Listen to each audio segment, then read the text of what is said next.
For many of us, it is the most important commitment, to take care of our loved ones. We feed, as the Beatles song goes, and we work hard to ensure that those close to us are thriving. We do this often without training, support, or even knowing that we've become caregivers. Today, there are 53 million people taking care of their parents, neighbors, or friends, and there are 53 million stories. From the Stanford Center on Longevity, this is When I'm 64, the podcast for caregivers. I'm your host, Ken Stern. Today, we bring you two special guests. The first is a vocal advocate for the prevention of Alzheimer's, but you wouldn't know that from his day job. I don't know if you know who I am at all. You told me you never saw Knocked Up, Chairman, so it's a little insulting. But I want the record to note. Very important, guys. I want the record to note this is the first time, I will wager this is the first time in any congressional hearing in history that the words knocked up has ever Oy, you're not going to like the rest of this then.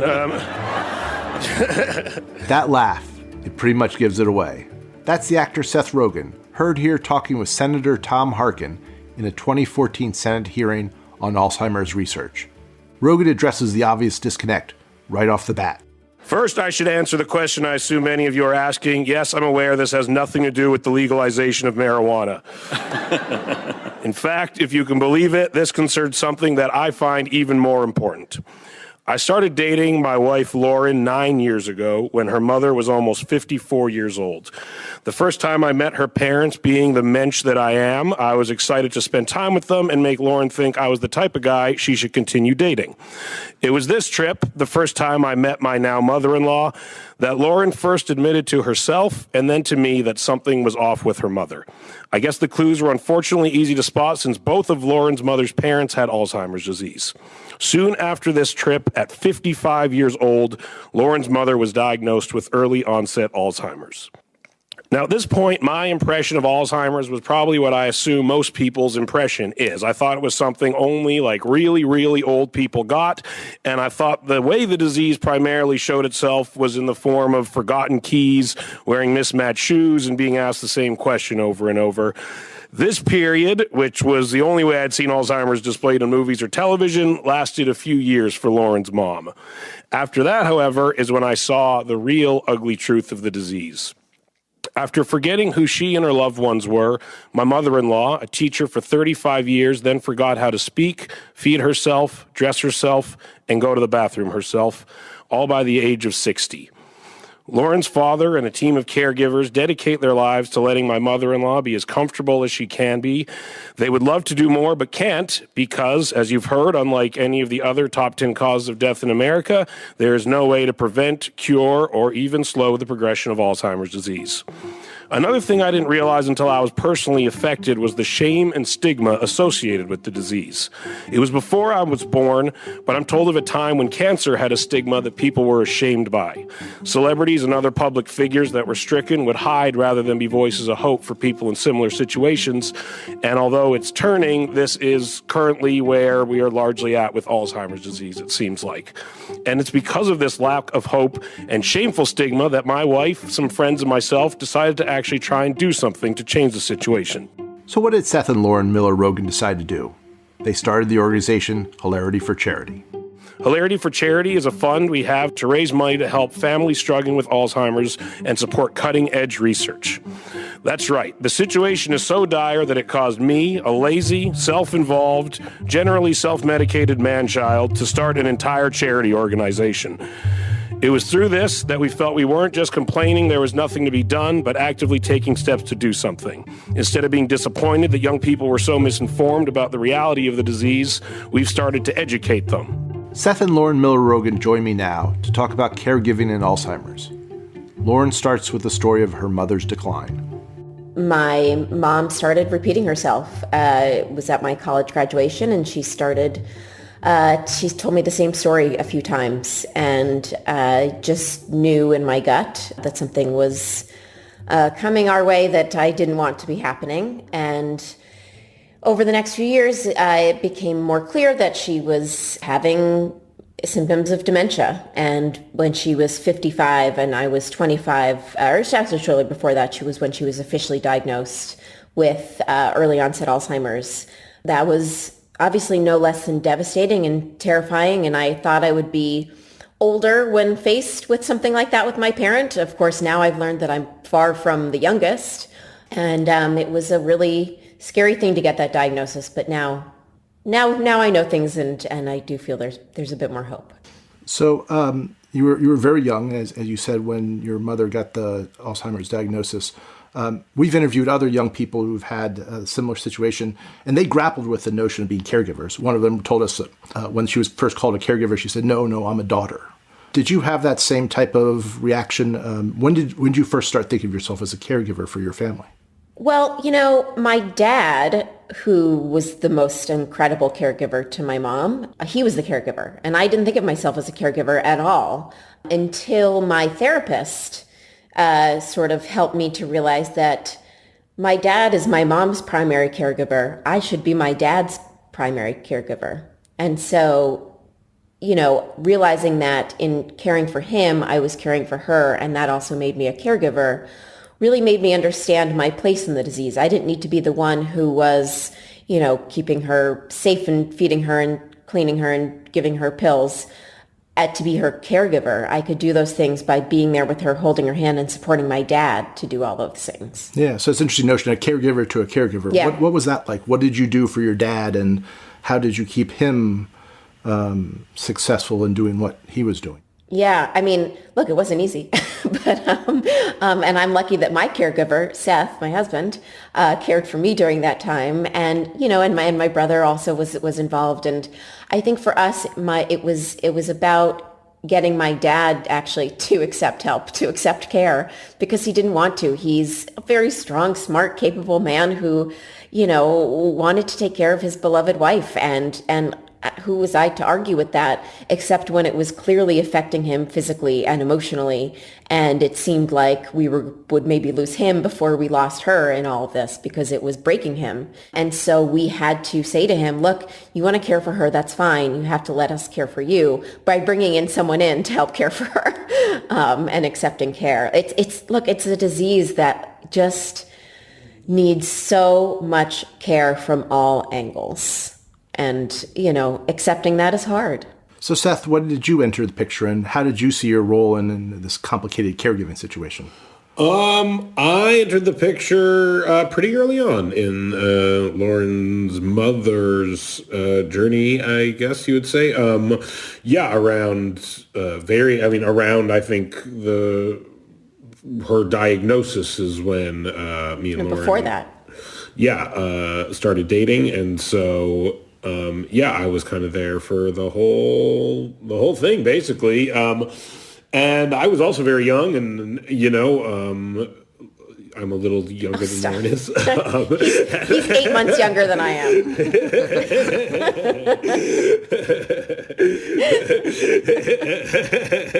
So it was really hard for me to wrap. Sorry, I didn't hear you. Let me put in my hearing aid. Exactly. I'll speak loudly for you. But no, it was very far outside the realm of what I thought. The woman I was dating was going to be dealing with, or what I would be dealing with as a partner to someone at the age of 22, 23. So it was very shocking and sad, and the last thing that I expected to be a major element of my life for the following decade and a half. Yeah. You've just started joking here about a serious subject already. I imagine this is part of the way you all interact. How did humor play a role? Let me start with you, Lauren, in your relationship with your dad and with your mom, and the whole circumstance. Yeah, I mean, I guess, as writers and comedy writers, it is always there. And my mom was funny in her own way. And so she would kind of make the same jokes over and again. And that was something that stayed a little bit longer, which was nice. But, in the beginning, honestly, it was never funny.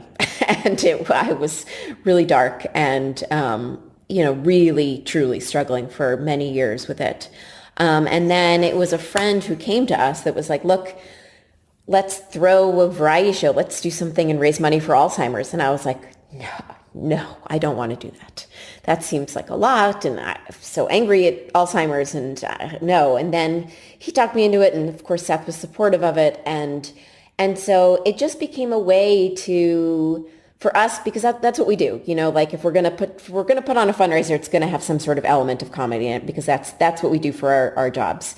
And so it became a natural way to just sort of say, yeah, we're raising for something that is devastating and awful, but it doesn't mean that we can't have this night to laugh and be funny and to smile in the face of something that is painful, and do something to fight against it. Because if we had just sat around and cried, I don't think anyone would give us money for that. So it it just sort of was this organic thing to us, and gave us a way to balance, I think, the pain of the reality of it.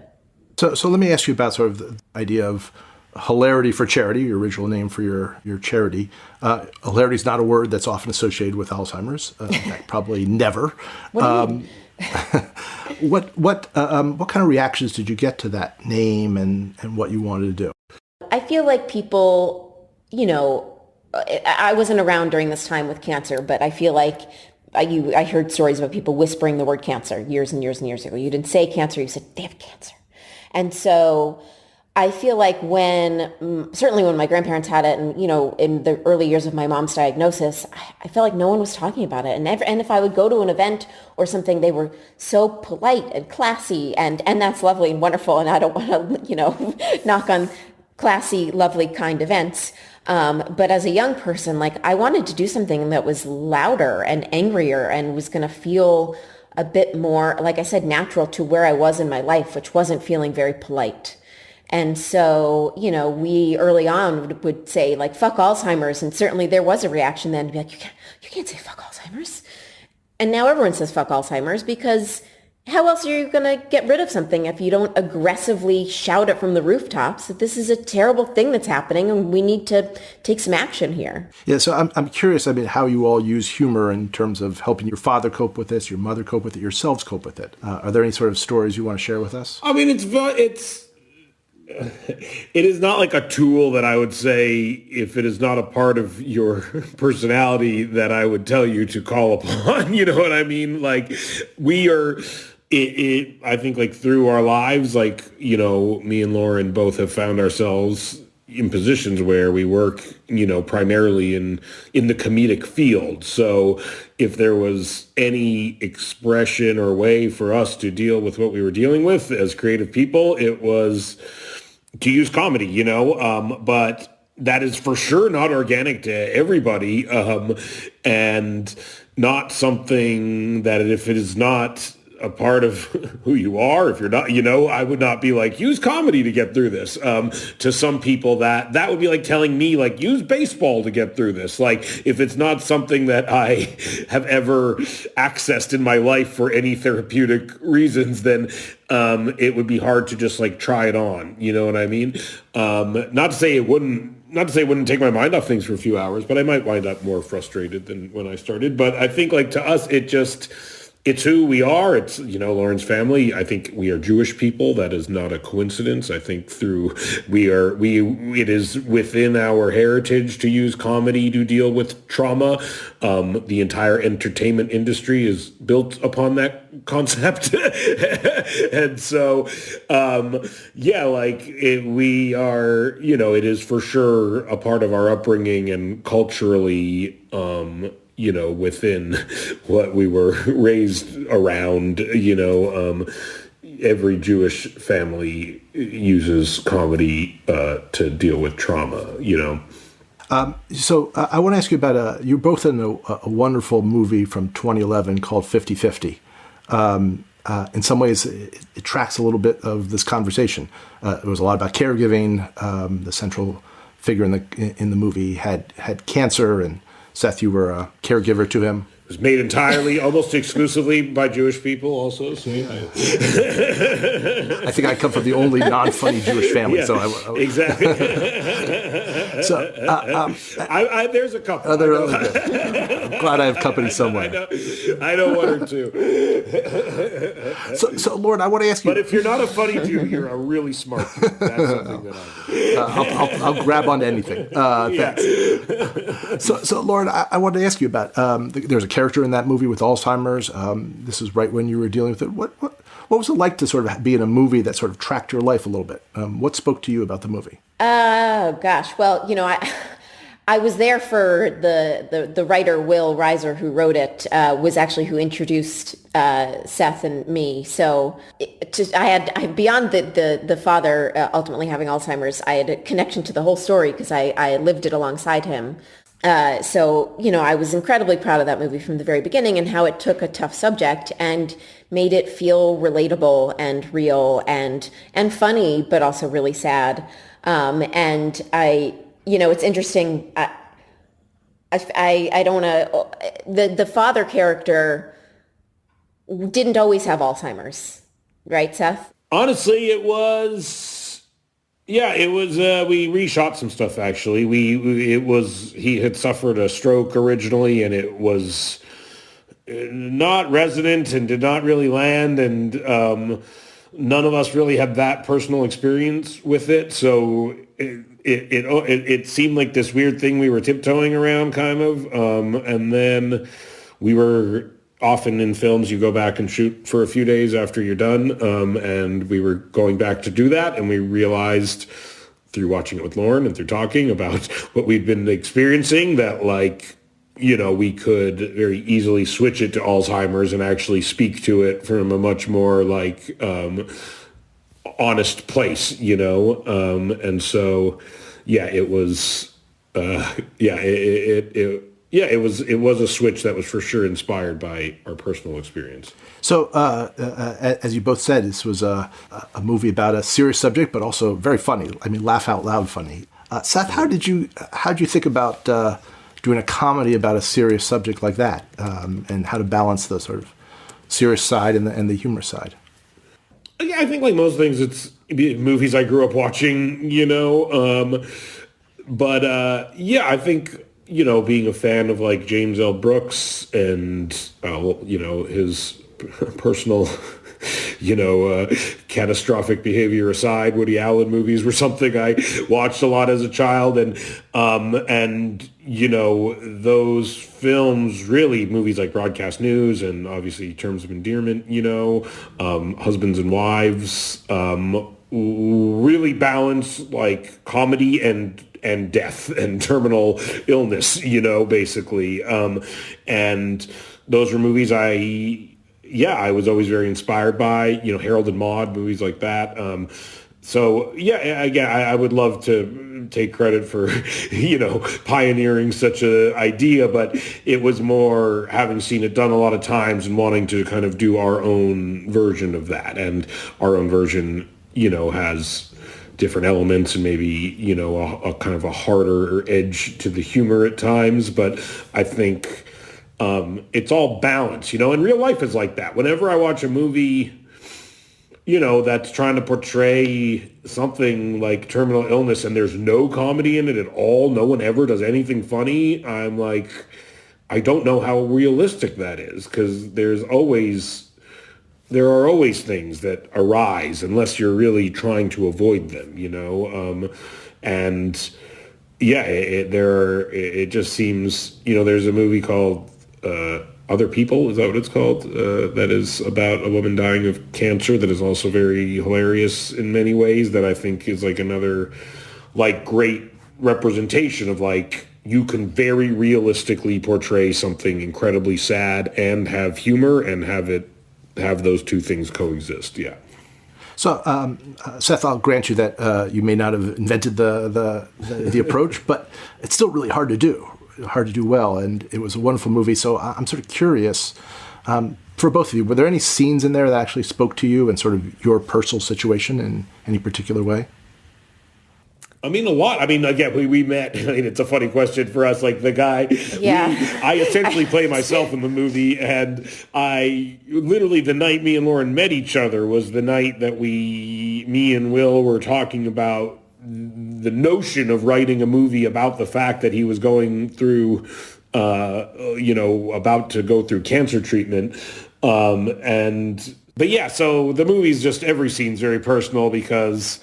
The movie's very heavily based on real life as well. And so there's dozens of scenes in the movie that directly reflect things that happen to us. And we are various people in the scenes at various times. But I think a lot of them are just like, just sort of little snippets from conversations or experiences, some which are pushed farther and some which are pulled back from the reality. But I think it was, one of those things where, it felt very personal because we were with Will, as he went through all of it. And certainly, with every draft of the script, even though I, didn't work on the movie, I certainly read those and because it did, we were there. It was such an amazing thing for our friend at that age to go through.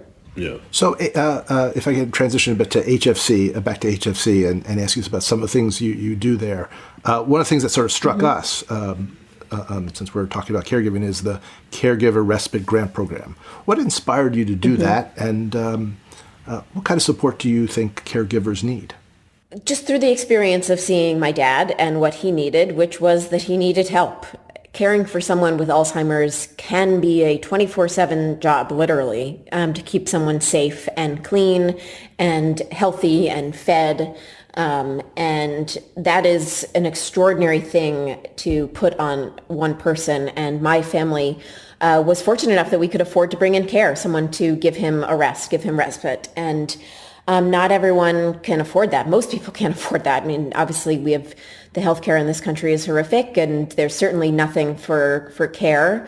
And so we wanted to do something with the money that we were raising that could directly help people today.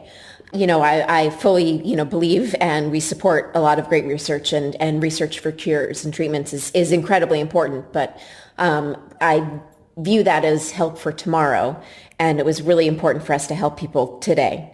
And that can best be done by support. So whether it's our respite program, which I believe has helped over 1,500 families and given away over 325,000 hours of care to people who just need a break. And we hear from people who receive these grants from us, and they thank us because it means they got to go to the grocery store or a doctor's appointment or a funeral. And these are things that you take so for granted every single day to be able to move about and live your life. But when your loved one has a disease like Alzheimer's and it's literally unsafe to leave them alone, and you don't have the money to bring in someone to help, you have no choice.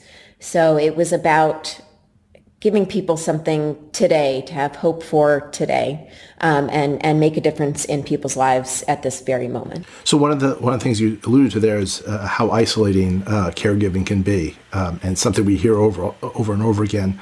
A lot of people feel like they're on an island by themselves. What does HFC do sort of about trying to create communities of caregivers? Yeah, we do a lot. We've created online support groups. I early on in my mom's disease was a part of a great support group for people that were under the age of 40 who had a parent with Alzheimer's, which is a unique group. And it was fantastic, but it met once a month, 45 minutes from my house. That became an hour and a half during traffic.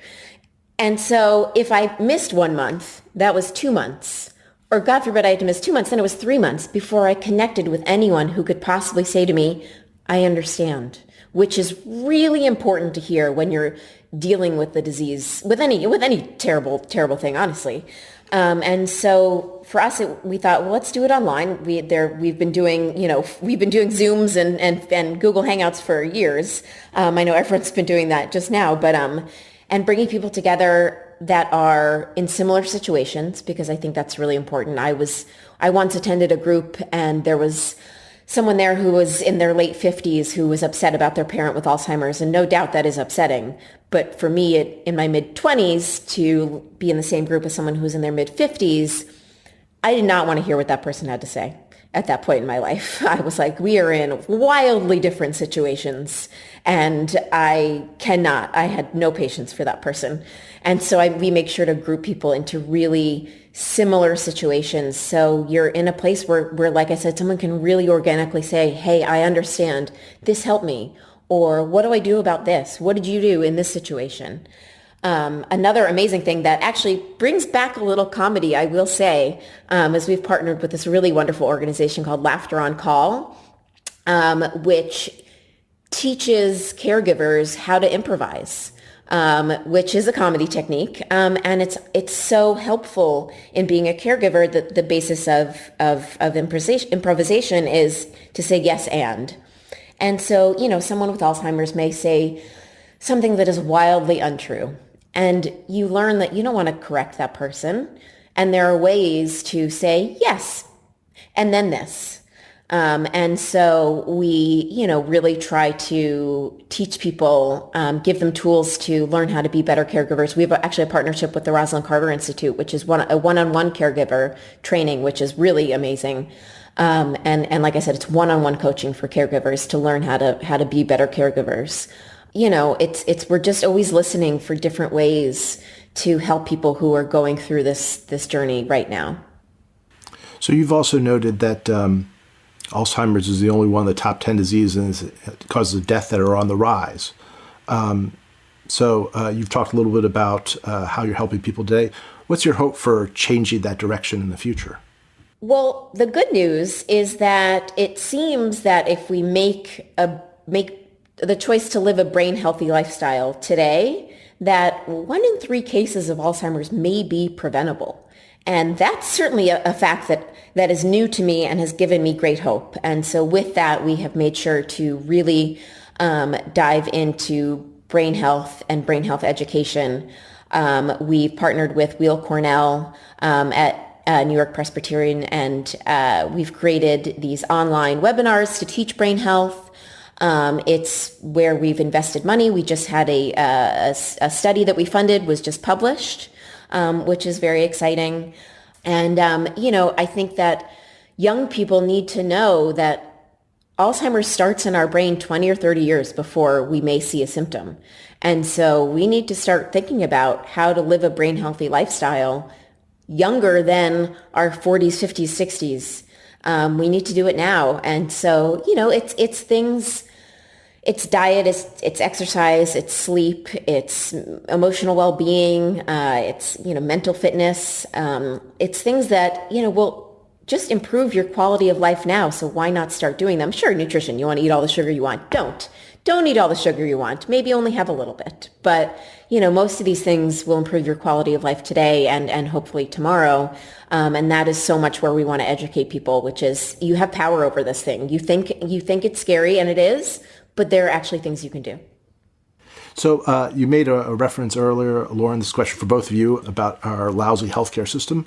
What do you think the healthcare system, the government, could be doing more of to help the cause of solving Alzheimer's?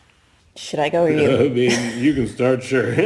I'll start with, I'll go big. We should have universal caregiving. Look, we should have universal healthcare before anything. But the fact, as you stated, these numbers, the number of people with Alzheimer's is already massive. It is only getting larger. By 2050, it's estimated to be 15, 16 million people. If we don't have a system in place which properly pays caregivers or gives family caregivers a proper stipend to leave their jobs to take care of their loved ones, we will be broken. This disease will break us. And so until we can get to that place, we'll inch along, but we need some major change, in my opinion, in the form of a universal care situation. I don't know all the details of it, but yeah. So last question for you. What's next for you all? When you get out of the house, what's next for the Rogans? When are we leaving the house? Is that going to happen? I don't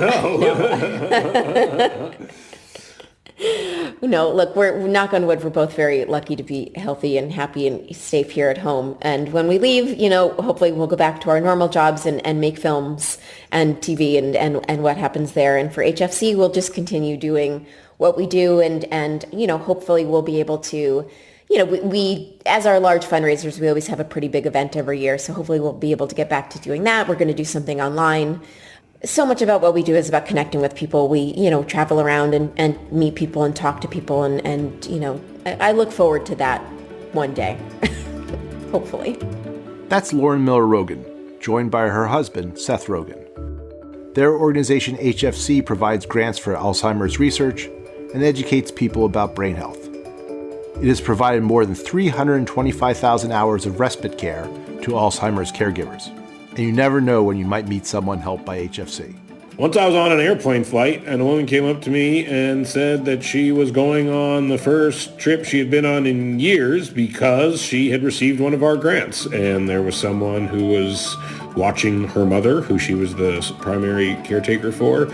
And it was an insane coincidence, but it was amazing to see, yeah. You can find out more about HFC at their website, wearehfc.org. Today's show was produced by Carrie Thompson with production assistance from Ellie Wartell. Please like us on iTunes and leave us a review. You can find out more about us by visiting our website, longevity.stanford.edu. You've been listening to When I'm 64, the podcast for caregivers. Thanks for joining us. I'm Ken Stern.